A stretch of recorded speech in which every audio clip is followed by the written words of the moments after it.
Hai teman-teman, bertemu lagi di channel Cerita Dalam Berita. Kali ini kita akan membahas tentang sejarah Wali Songo. Tapi sebelum itu jangan lupa ya untuk subscribe, like, serta nyalakan tanda loncengnya agar teman-teman tidak ketinggalan informasi menarik dari channel ini. Agama Islam menjadi demikian populer dan besar namanya di Nusantara tak lepas dari peran Wali Songo. Pada umumnya, Wali Songo berdakwah dan menyebarkan agama Islam di tanah Jawa di abad ke-14 Masehi. Ada 3 wilayah yang menjadi lokasi para wali untuk menyebarkan dakwahnya di Pulau Jawa. Untuk daerah Jawa Timur, yakni meliputi Surabaya, Gresik, Lamongan, dan Tuban. Untuk daerah Jawa Tengah, Demak, Kudus, dan Muria. Dan untuk daerah Jawa Barat adalah daerah Cirebon. Zaman Wali Songo menandakan akhir dari dominasi agama Hindu dan Buddha di Nusantara. Meski banyak tokoh lainnya yang berperan dalam penyebaran agama Islam di Nusantara, khususnya Pulau Jawa, Wali Songo adalah sebuah simbolnya. Mereka juga memiliki andil yang cukup besar untuk mendirikan sejumlah kerajaan Islam di tanah Jawa. Arti Wali Songo. Dalam bahasa Jawa, Wali Songo berarti wali yang 9, menandakan jumlah para wali yang ada 9. Namun, ada pendapat lain yang mengatakan bahwa Songo atau Sanga adalah turunan dari bahasa Arab Sana yang berarti mulia. Ada juga yang menyebutkan bahwa Wali Songo adalah sebuah majelis dakwah kreasi dari Sunan Gresik atau Maulana Malik Ibrahim di tahun 1404 Masehi.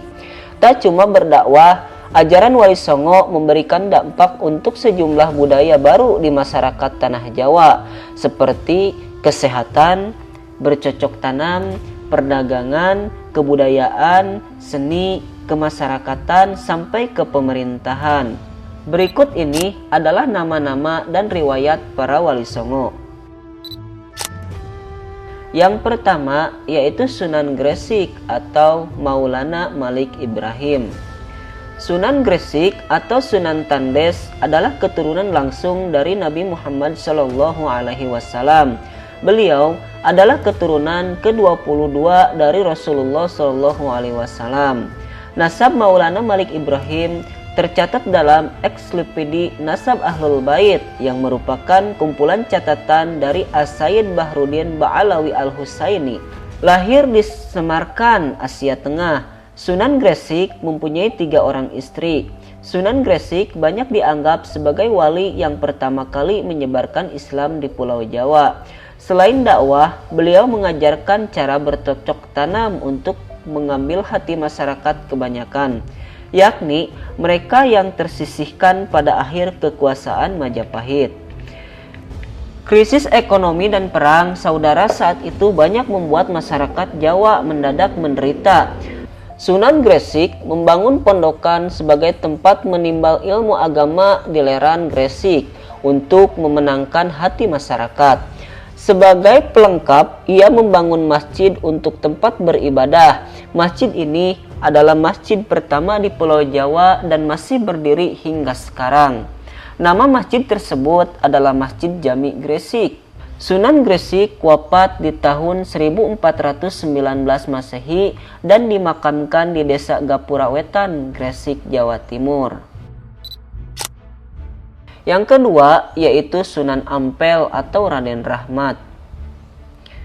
Riwayat mengatakan bahwa Sunan Ampel adalah anak dari Ibrahim Jainuddin Al-Akbar. Ibunya adalah seorang putri Campa yang bernama Dewi Candrawulan binti Raja Campa terakhir di dinasti Ming. Meski bukan yang pertama menyebarkan Islam di tanah air, Sunan Ampel dianggap sesepuh oleh para wali lainnya. Ia memiliki pesantren di Ampel Denta, Surabaya yang menjadi pusat penyebaran agama Islam tertua di tanah Jawa. Setelah wafat, Sunan Ampel dimakamkan di dekat Masjid Ampel di Surabaya. Yang ketiga yaitu Sunan Bonang atau Makdum Ibrahim. Sunan Bonang adalah putra dari Sunan Ampel. Semasa hidupnya, Sunan Bonang kerap berdakwah melalui kesenian agar bisa menarik masyarakat Jawa untuk memeluk agama Islam. Untuk menambah unsur Islami dalam lagu-lagu yang diubahnya, Sunan Bonang memasukkan rebab dan bonang sebagai pelengkap dari gamelan Jawa. Oleh sebab itulah ia mendapatkan julukan Sunan Bonang. Sunan Bonang diperkirakan wafat pada tahun 1525 Masehi dan dimakamkan di daerah Tuban, Jawa Timur. Kemudian yang keempat adalah Sunan Derajat atau Raden Qasim. Selain Magdum Ibrahim atau Sunan Bonang, Raden Qasim yang juga putra dari Sunan Ampel dikenang oleh masyarakat di seluruh tanah air sebagai Sunan Derajat. Dalam misinya untuk menyebarkan agama Islam di Indonesia, ia menggunakan kegiatan sosial sebagai ujung tombaknya. Ia mempelopori penyantunan anak-anak yatim dan orang-orang sakit. Selain itu, Sunan Derajat banyak berdakwah kepada masyarakat umum. Ia sangat mengedepankan sikap dermawan, kerja keras, dan meningkatkan kemakmuran rakyat sebagai pengamalan agama Islam. Wafat di tahun 1522 Masehi, Sunan Derajat memiliki banyak peninggalan yang berarti. Di antaranya adalah pesantren Sunan Derajat di Desa Derajat, Paciran, Lamongan. Ia juga meninggalkan gamelan, singo mengkok, alat musik yang sering ia mainkan. Kini gamelan tersebut disimpan di Museum Daerah Sunan Derajat, Lamongan. Yang kelima yaitu Sunan Kudus atau Ja'far Shadiq. Berbeda dibandingkan dengan Wali Songo sebelumnya yang pada umumnya langsung menyentuh masyarakat umum untuk menyebarkan agama Islam, Sunan Kudus memiliki andil yang besar dalam pemerintahan Kesultanan Demak. Perannya adalah sebagai panglima perang, penasihat untuk Sultan Demak, mursyid, thariqah, dan hakim. Target dakwah Sunan Kudus kebanyakan berada di kalangan kaum penguasa dan priai Jawa. Peninggalan Sunan Kudus yang terkenal hingga saat ini adalah Masjid Menara Kudus. Masjid ini memiliki keunikan karena arsitekturnya yang bergaya campuran Hindu dan Islam. Sunan Kudus banyak dipercaya oleh masyarakat wafat pada tahun 1550 Masehi. Yang keenam yaitu Sunan Giri atau Raden Paku atau Ainul Yakin. Sunan Giri adalah keturunan langsung dari Maulana Ishaq. Selama hidupnya ia menimba ilmu Islam dari Sunan Ampel dan bersahabat dengan Sunan Bonang. Peran besarnya dalam perkembangan Islam di Pulau Jawa adalah mendirikan pemerintahan mandiri di Giri, Kedaton, Gresik. Pemerintah inilah yang selanjutnya memiliki peran sebagai pusat dakwah Islam untuk wilayah Jawa dan Indonesia Timur hingga ke Maluku. Anaknya Sunan Giri, Prapen, berhasil menyebarkan Islam hingga ke Lombok dan Bima. Yang ketujuh adalah Sunan Kalijaga atau Raden Said.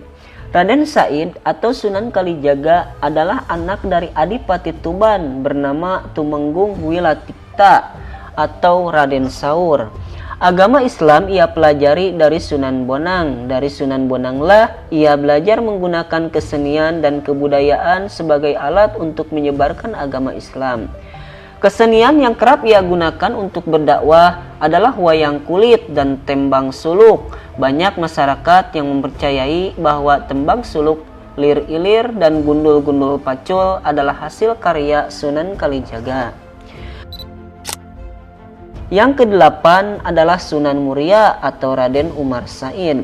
Raden Umar Said atau Sunan Muria adalah anak dari Sunan Kalijaga. Namanya Muria diperkirakan oleh masyarakat sekitar kota Kudus berasal dari nama gunung, yakni Gunung Muria. Gunung Muria itulah tempat di mana kini Sunan Muria dimakamkan. Gaya dakwah Sunan Muria pada umumnya mengambil metode yang digunakan ayahnya, Sunan Kalijaga, yakni menggunakan kesenian. Namun Sunan Muria lebih senang tinggal jauh dari hiruk pikuk kota dan tinggal di daerah terpencil untuk menyebarkan agama. Ia juga turut mengajarkan cara bercocok tanam, jual beli, dan melaut kepada rakyat jelata. Yang kesembilan yaitu Sunan Gunung Jati atau Syarif Hidayatullah. Syarif Hidayatullah adalah anak dari Nyai Rara Santang, putri dari Raja Pajajaran Raden Pamanah Rasa.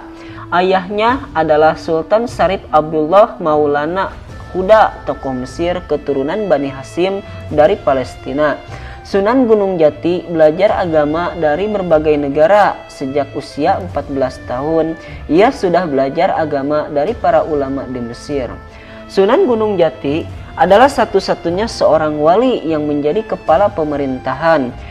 Ia mendirikan Kesultanan Cirebon atau dikenal dengan Kesultanan Pakungwati dengan restu dari para ulama lainnya untuk menyusul berdirinya Kesultanan Bintoro Demak. Ia memanfaatkan posisinya untuk menyebarkan agama Islam dari pesisir Cirebon hingga ke pedalaman Pasundan. Di usia 89 tahun, Sunan Gunung Jati mengundurkan diri dari pemerintahan untuk fokus berdakwah. Tampuk kekuasaan diserahkan pada Pangeran Pasarean. Ia meninggal di tahun 1568 pada usia 120 tahun dan dimakamkan di Gunung Sambung atau Gunung Jati. Nah, itulah sekilas tentang sejarah Wali Songo. Jika ada perbedaan pendapat, silahkan di komen di bawah ini ya. Terima kasih.